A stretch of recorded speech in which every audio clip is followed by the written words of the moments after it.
नमस्कार दोस्तों, स्वागत है आप सभी का अपने स्टडी चैनल एग्ज़ाम गारंटर में। दोस्तों, आज का हमारा वीडियो आप सभी के लिए बहुत ही महत्वपूर्ण है। आज इस वीडियो में मैं वैसे 50 क्वेश्चन को लेकर आया हूं जो किसी भी एग्ज़ाम में बार बार रिपीट होता है। मुझे उम्मीद है कि आप सभी इसको ज़रूर पसंद करेंगे। तो दोस्तों, वीडियो शुरू करने से पहले अगर आप हमारे वीडियो को पहली बार देख रहे हैं तो हमारे चैनल को सब्सक्राइब ज़रूर करें तथा बेल आइकन को दबाना ना भूलें। तो आइए वीडियो शुरू करते हैं। पहला क्वेश्चन है, पृथ्वी पर दिन और रात होते हैं, बताइए इसका सही आंसर क्या होगा। इसका सही आंसर होगा दैनिक गति के कारण। अगला क्वेश्चन लेते हैं, सबसे बड़ा ग्रह है, सबसे बड़ा ग्रह बृहस्पति है। बात करते हैं पृथ्वी के बारे में। पृथ्वी ही वैसा ग्रह है जहाँ पे जीवन संभव है, यहीं पे जीव जंतु निवास करते हैं। पृथ्वी को नीला ग्रह भी कहा जाता है। अगला क्वेश्चन लेते हैं, सबसे छोटा ग्रह है, सबसे छोटा ग्रह बुध है। बात करते हैं मंगल ग्रह के बारे में। मंगल ग्रह को लाल ग्रह भी कहा जाता है। अगला क्वेश्चन लेते हैं, अगुल हस्तधारा किस महासागर में बनती है। अगुल हस्तधारा किस महासागर में बनती है। इसका सही आंसर होगा ऑप्शन नंबर बी, हिंद महासागर में। हिंद महासागर दुनिया का तीसरा बड़ा महासागर है और यह पृथ्वी पर उपस्थित पानी का 20% अपने पास समाहित रखा है। तो आइए अगला क्वेश्चन लेते हैं, पृथ्वी का सबसे भीतर भाग वाला क्रोड किसका बना होता है। इसका सही आंसर होगा लोहा और निकेल। तांबा और जस्ता किसका मिश्रण है, तो तांबा और जस्ता पीतल का मिश्रण है। अगला क्वेश्चन लेते हैं, मैंगनीज के उत्पादन में भारत का दूसरा स्थान है, प्रथम देश कौन है। बताइए इसका सही आंसर क्या होगा। तो इसका सही आंसर होगा ऑप्शन नंबर बी, रूसी संघ। अगला क्वेश्चन लेते हैं, निम्नलिखित में कौन देश कोयले का सबसे बड़ा उत्पादक है। इसका सही आंसर होगा अमेरिका। अगला क्वेश्चन, इनमें से किसको जापान का मैनचेस्टर कहा जाता है। जापान का मैनचेस्टर किसको कहा जाता है। ऑप्शन नंबर ए, ओसाका को। अगला क्वेश्चन लेते हैं, भारत के स्वतंत्रता संघर्ष के दौरान डेक्कन एजुकेशनल सोसाइटी नामक संस्था की स्थापना किसने की थी।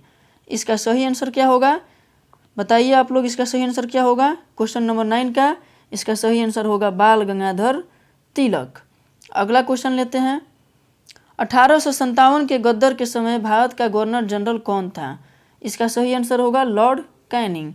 अगला क्वेश्चन लेते हैं, भारत भारतीयों के लिए नारा किस संस्था ने दिया था। भारत भारतीयों के लिए नारा आर्य समाज ने दिया था। अगला क्वेश्चन लेते हैं, विंध्याचल और सतपुड़ा पहाड़ियों के बीच से होकर बहने वाली नदी है, तो इसका सही आंसर है नर्मदा। अगला क्वेश्चन, इन्वेस्टर प्रोडक्शन फंड किस संस्था ने स्थापित किया है। इसका सही आंसर होगा option number C, SEBI, security exchange board of India. अगला क्वेश्चन लेते हैं, कुंडापुर एवं करवार कच्छ वनस्पति कहाँ स्थित है। इसका सही आंसर होगा ऑप्शन नंबर बी, कर्नाटक। अगला क्वेश्चन लेते हैं, भारत की प्रथम बहुउद्देशीय परियोजना किस नदी पर बनाई गई है। इसका सही आंसर होगा ऑप्शन नंबर सी, दामोदर नदी। अगला क्वेश्चन लेते हैं, भारत में प्रथम स्थापित परमाणु संयंत्र कौन है। इसका सही आंसर होगा ऑप्शन नंबर ए, तारापुर। अगला क्वेश्चन लेते हैं, यूनाइटेड किंगडम जिसको यूके भी बोला जाता है में शामिल है, इसका सही आंसर कौन होगा।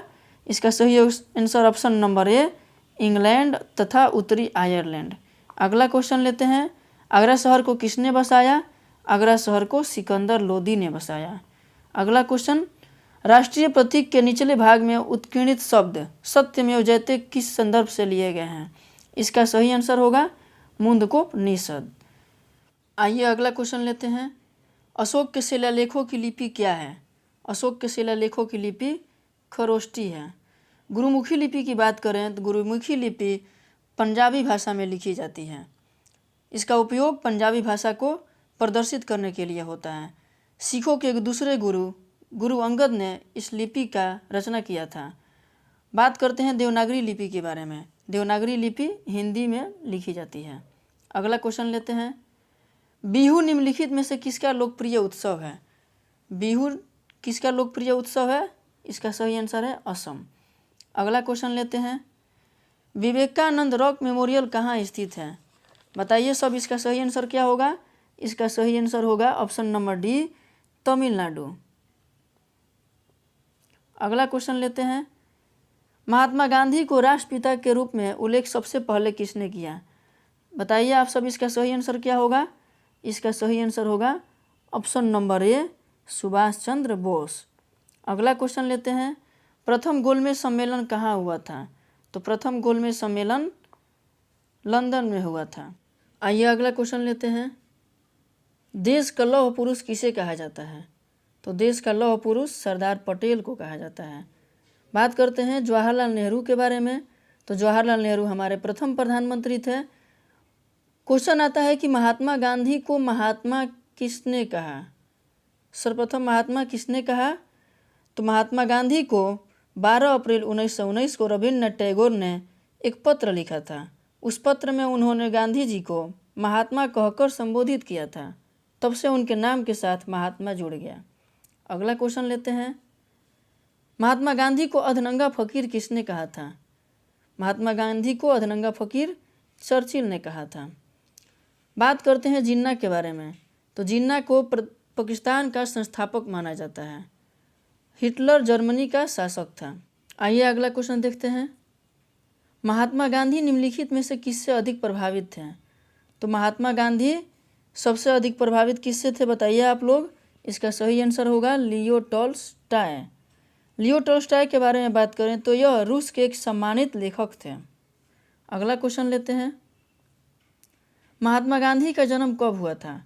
तो महात्मा गांधी का जन्म 1869 ईस्वी में हुआ था। अगला क्वेश्चन लेते हैं, पंजाब केसरी के नाम से विख्यात थे। बताइए आप सभी, पंजाब केसरी के नाम से कौन विख्यात थे? तो लाला लाजपत राय।